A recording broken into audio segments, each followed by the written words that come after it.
Welcome to Tater Time Football, where we talk about everything around football. Here's your host, Tater Tot. Hey guys, welcome to Tater Time Football. This is the season finale of, what we would consider of college football. We actually may start doing something a little bit different later on, maybe next season, to where we bring in NFL playoff, and then we also bring in USFL, XFL, like anything football year round, just so we can kind of keep content relevant to what we do here. And I think it would just be a kind of good addition. And with all that said, we're actually gonna do a pick today for one of our last games this season. This might be the tiebreaker because Cole over here has tied with me for bowl games, and this is all included with the playoff games. So he has 24 and I have 24. So he currently holds the win for regular season, and I don't hold anything because he still holds everything. But You hold a fat L. That's what you're holding. yeah, but it's okay. Take it how we can get it. So now we're gonna get into this real quick. So Sunday we got the Super Bowl. Uh, who do you have winning this game? You got the Patriots and the Seattle Seahawks. People might not know this, but they do now. I'm picking my Patriots, bro. I love the Pats. Always been a Pats fan. Everybody's gonna be a hater. Tom Brady, the best ever. But yeah, I'm gonna go with the Pats. I think they have enough to do it. I'll wait. I'll let you do your pick, and then I'll get into. I'm actually I like New England. Don't get me wrong, but I really want to see out of a first year time being at Seattle. Jalen Milrow that played for Alabama is on the Seahawks, and I from watching him in college, he wasn't really that great in college, but he has improved since he's been in NFL. So I think he's just got a lot more. He likes to step up in the pocket a little bit more now than he did at Alabama and all that. So I would like to see if they actually pull him out in this game and just see what happens. You know what I mean? It's just see what. That's not gonna happen. I know that. Ain't not gonna happen. I know it ain't gonna happen, but there again, I know the Patriots also have a couple Alabama players, but this is a new guy on the block, and I want him to at least be able to go to a Super Bowl, even though he may not be playing. So I'm gonna go Seahawks. This might break the tie, so this will determine who wins this, playoff. Well, this will be the deal breaker, or It's our playoff. yeah, of the playoff and everything that has happened. Now, with all that said and all that is done, we're gonna go into how the season ended for college. Okay, you know how we were all saying, "Who's your daddy?" Indiana, they really showed up. Now, I will say, give Miami credit; they actually played really good in this game. I know they kind of fell short on it, but they played a really good team, and it's really hard to beat teams like that. I've said that time and time again. Is like if you play a really good opponent, sometimes it'll be like that. Same thing I've been telling people is Indiana didn't prove themselves to me until they played Alabama, and when they played Alabama, they were the truth. And they showed me that they know how to play football. They have the mentality that Alabama used to have, the grit, the everything. And there's a couple other things I want to talk about, but I'll let Cole say something first because I don't want to go on for 15 minutes. Oh, um, yeah, I was way off on my score for Indiana versus Miami. Yeah, I well said off. 35-10. Yeah, that didn't happen. I was But almost right. he was the Tater or the pig man. He was almost right. Almost. I was looking at it, I was like, oh, he was pretty close. But Like, it's like sometimes you now gotta start drinking the Kool-Aid like I do. now I said it many times this year because it also did happen this year, but it happened on the very last game too. Yeah. Old Carson pick, last drive, throws another pick. I told people, I was like, it's gonna happen in one of these games. He's gonna come down to the moment. He's And gonna then, throw a pick. and He then, sure did. and he sure as heck did it. Now, Now the thing I hate about mhm. that is that as soon as the game, I mean, because the game was, they get the interception, then they get the ball, and then they like kneel it, whatever. Mhm. Game's over. Where's Carson back? Oh, he went to the locker room. Didn't shake nobody's hand. He just gone. He like And gave then up. they ask him about it, and then he asked about it. He's like, "Oh, I don't owe anybody a handshake." It's like you kind of do. It's kind of like the unwritten rule. Yeah, You'll shake the competitor's hand. yeah, and but there was a few things, and like don't take this the wrong way, guys. In that game, there were a lot of personal fouls that should have been called. I know Indiana still won the game, but there were a lot of like very unnecessary things going on. And like I had a guy at work, like I wasn't like really getting into it with him, but he was sitting here talking about how old school football you used to knock each other's heads off, right? Well, this isn't like back when you were like your grandpa and all them were playing football. This is now. There's rules implemented. Back in my day. It's like there's rules implemented in the game to protect the players. And it's like, people could sit here and say all they want. It's like you're talking about kids that are trying to make a career out of this. It's like they want to have kids one day. They want to actually be able to keep playing and everything. So these rules were implemented for a reason. It's to protect the players so they can actually have a career. It's like people when they used to do like what you're talking about in the old days, it's like that's actually what has ruined players' lives.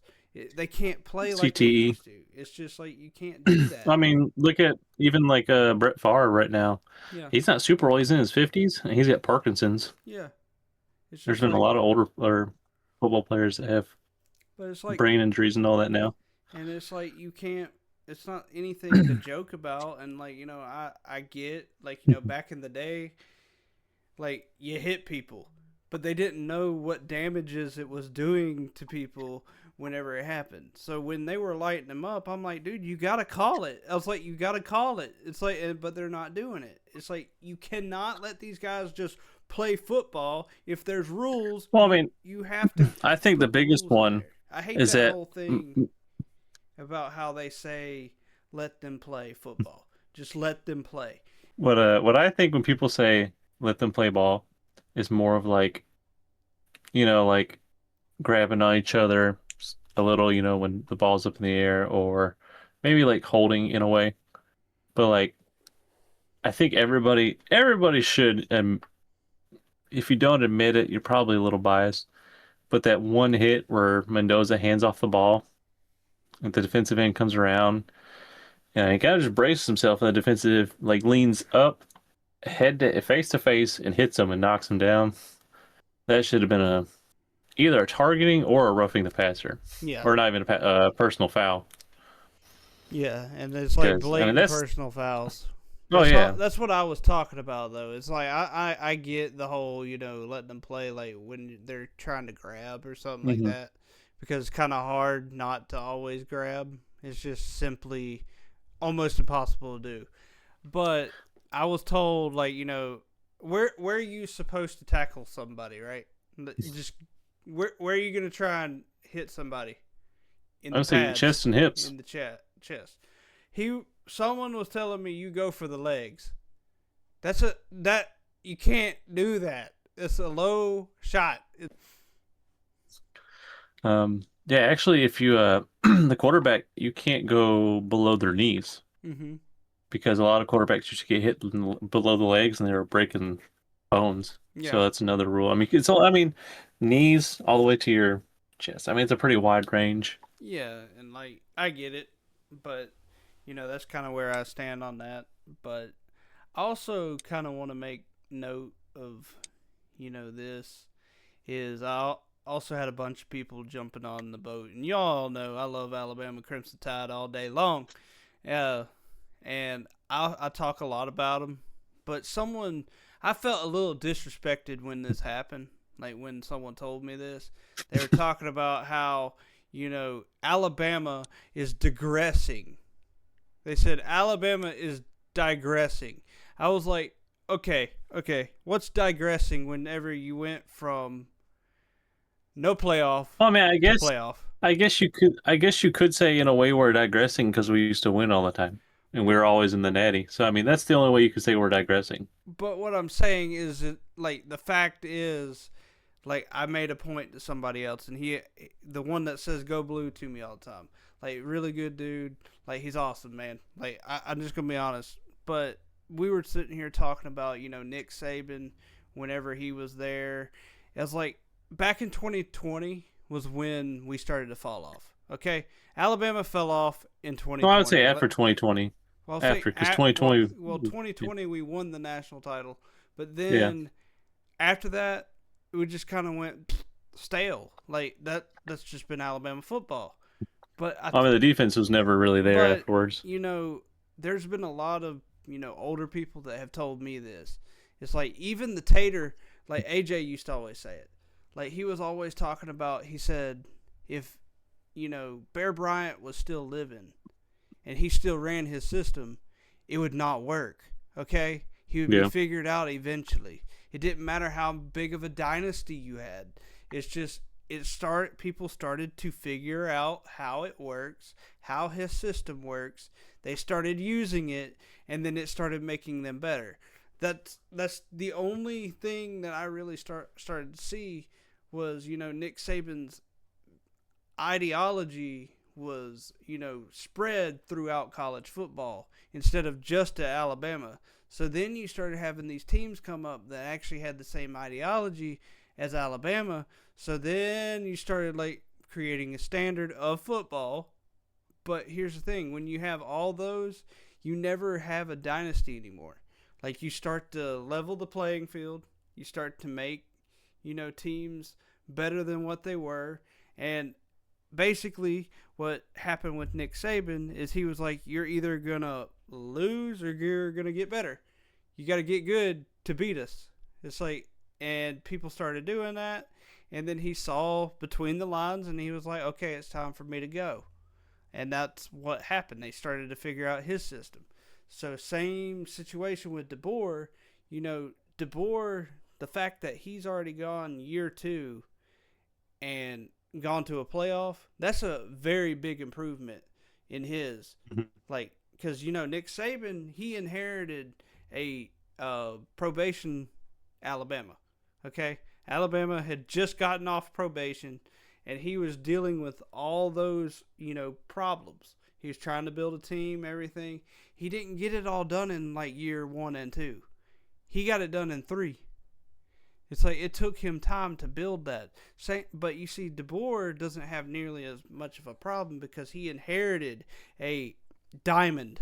Like, he inherited a diamond, but in a way he didn't because, like I said, in 2020, well before DeBoer, it was already going downhill. So in a way, I feel like we've improved more than we were in those last, 4 years with Nick Saban. Or not 4 years, but last 3 years of Nick Saban, I think we improved and we did not digress. We more or less improved off of what we had. And also, like this year, people can say what they want. Alabama played a pretty daggum hard schedule, and they played tough. Whether they won or lost, it didn't matter to me because I really think, we played a really good opponent. Give kudos to Indiana for beating us, and I telling you, man, like I never thought I would get more excited about Indiana winning the national title than Alabama winning one, because I love, like I say, guys, I love Alabama all day. We know. It's like whenever you see these other teams like get up there, it's like you really feel like, daggum, they earned it. Like, they absolutely earned that. They, like, amazed me, and that was probably one of the best national championships I've seen because, yeah, I want my team to be up there, but when you see somebody else get up there that's never had one, and, like, they get up for it, it's like, it's nothing like it, man. Like, that's what makes football so great and, like, so fun. Uh, so, like, there's other teams out there that are like Alabama's. You got teams like Indiana. You got teams like USC used to be like this big team too. That Cole always talks about. Like, then you have Miami. It's like now these teams are starting to make a comeback, and I love seeing that. It's like when you actually now, like, next year, I don't want a whole bunch of JMU's and Tulanes and, like, that's not no competition in the playoff. We need to start doing it the way it's supposed to be done. But go on. Now I'm done. I don't know. I don't know what to say. But I think next year is going to be really good, guys. So I really appreciate everything y'all have done for us and support. We currently have 13 subscribers. So that's actually pretty good. Getting those subscribers up. If you ever know anybody that, may be interested in the show, I think we're pretty fun to be around and, like, listen to. I know we do sit here talk about, our team. But, well, I do. But, thing is, though, guys, like, eventually the sky's the limit on this show. We're going to try and make it the best that it could ever be. We do it for AJ. Like, one of my real good buddies, Chuck, he always tells me, he said, we do it for AJ. He said, so, like, that's the main thing we're going to keep him alive, keep this show alive. We ain't backing down, and we're going to keep adding, making it better, week in and week out next year, and that's pretty much all I got to say. You got anything left off of that? Like, what would you like to say your closing statements of the show? Because this is the season finale after all. Because you got to show some love to the fans. Oh yeah, I mostly hear the feedback from people that talk to him about the show. So I appreciate all the response and comments on it. Had a lot of fun this year. Even when coming back after the games, it had some terrible losses or some bad games. Still would come here and enjoy talking about what I thought happened, and can't wait to see next year. And I mean, I'm just excited, to get back to it. A whole nother 9 months away or so. All right, well, I guess that's all we got to say. Mr. Smiley Man over there. I'm trying not to laugh over here. I know. I started to get giggles. Hey, it's okay. Hey, it's all right. Now, y'all have a good, off season. We may actually, no, we have to do another episode. I forgot. No, oh my Lord. We can't because we got to cover this. Remember? We just did the pig.